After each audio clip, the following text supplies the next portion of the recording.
और उसमें कई आईएएस ऑफिसर सहयोग करते थे, जिसमें एक श्रीमान छवि अग्रवाल भी थे, छवि रंजन, जो डिस्ट्रिक्ट मजिस्ट्रेट ऑफ रांची थे इनकी सरकार में, और दूसरे आईएएस ऑफिसर अमित अग्रवाल थे, विष्णु अग्रवाल थे। और आपने सुना होगा एक पूजा सिंघल, जिनके घर से 19 करोड़ मिला था, वो सीनियर माइनिंग सेक्रेटरी, वो भी जेल गई थी। तो इन सबों को इनका प्रोटेक्शन रहता था। और एक कमाल के मुख्यमंत्री हमने देखा कि इन्होंने अपनी पत्नी के नाम से 11 एकड़ जमीन दी है उनके कंपनी के लिए। तो ये सब एंटीडेटेड जो रजिस्टर्ड डॉक्यूमेंट हुए, कई कलकत्ता में हुए, तो इसकी जांच चल रही है।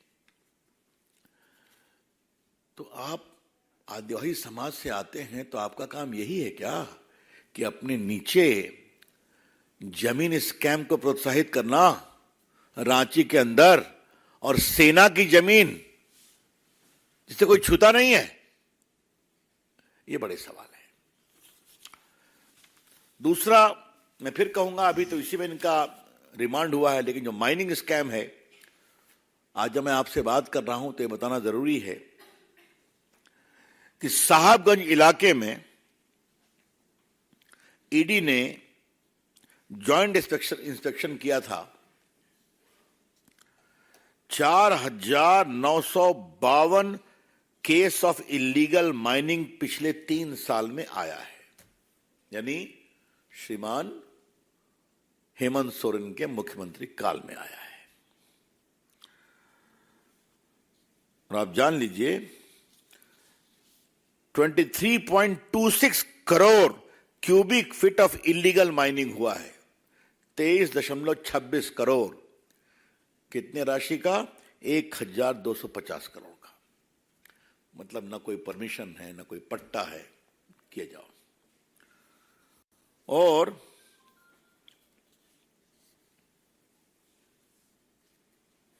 आपको मालूम है कि इन्होंने रांची में 88 डेसिबल जमीन अपने नाम अलॉट कर दी थी माइनिंग के, अंग्राहा ब्लॉक में रांची में।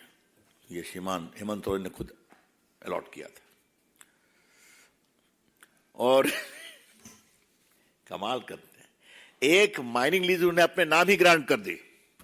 आप मुख्यमंत्री हैं, आप माइनिंग मंत्री हैं, और आपने एक माइनिंग लीज अपने नाम ग्रांट कर दी।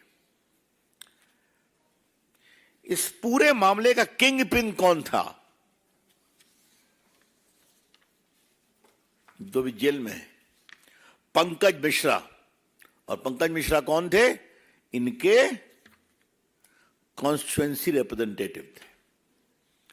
तो इससे तो कुछ बताने की जरूरत है क्या? तो ये हुआ माइनिंग स्कैम। और रांची हाईकोर्ट ने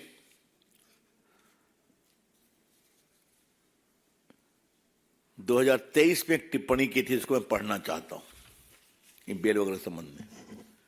all is not well in the mines department, ये कहा अप्रैल 22 में। और 23 में कहा, the story of prosecution ED reminds one of a crime thriller where the state withers and the crime cartels with political connection clash for natural resources of the state.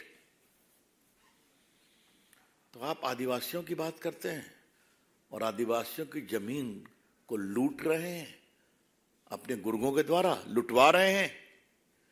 क्या मतलब है ये बड़े सवाल है। इसलिए,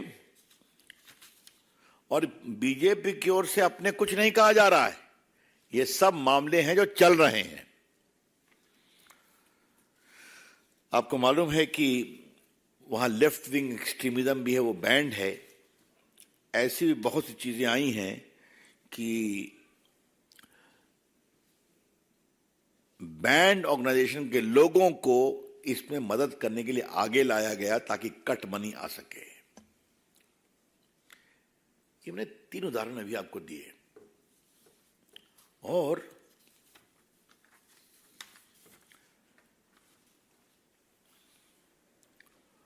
आप हैं माइनिंग मिनिस्टर, आप अपनी पत्नी के नाम जमीन दे देते हैं एज ए मुख्यमंत्री, अपने नाम पर एक माइन अलॉट करा देते हैं। आप माइन अलॉट करके आप माइनिंग लाइसेंस भी ले लेते हैं। जमीन है सेना की जमीन न कोई एलिमिनेट कर सकता, न ट्रांसफर कर सकता, न बेच सकता है। उसका क्या हाल है मैंने आपको पढ़ के सुना के बता दिया। फर्जी डॉक्यूमेंट बनते हैं, हर जगह एक न एक किंग पिन है। कहीं कोई आईएएस ऑफिसर है, कहीं कोई माइनिंग सेक्रेटरी है, कहीं कोई आपका रिप्रेजेंटेटिव है, और स्कैम पर स्कैम हुए चले जा रहे हैं। मनी लॉन्ड्रिंग, पैसे आ रहे हैं, तो जांच नहीं होनी चाहिए क्या? निश्चित होनी चाहिए। और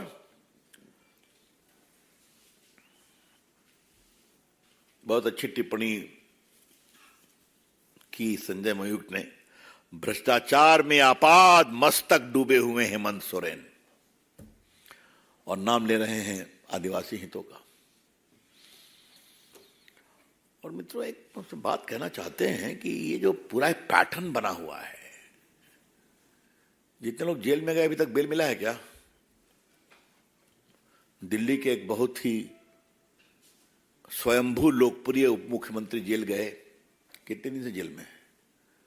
एक बहुत ही प्रभावी विचारक सांसद, समाजवादी विचारों के सांसद भी जेल गए, उनको बेल मिला क्या?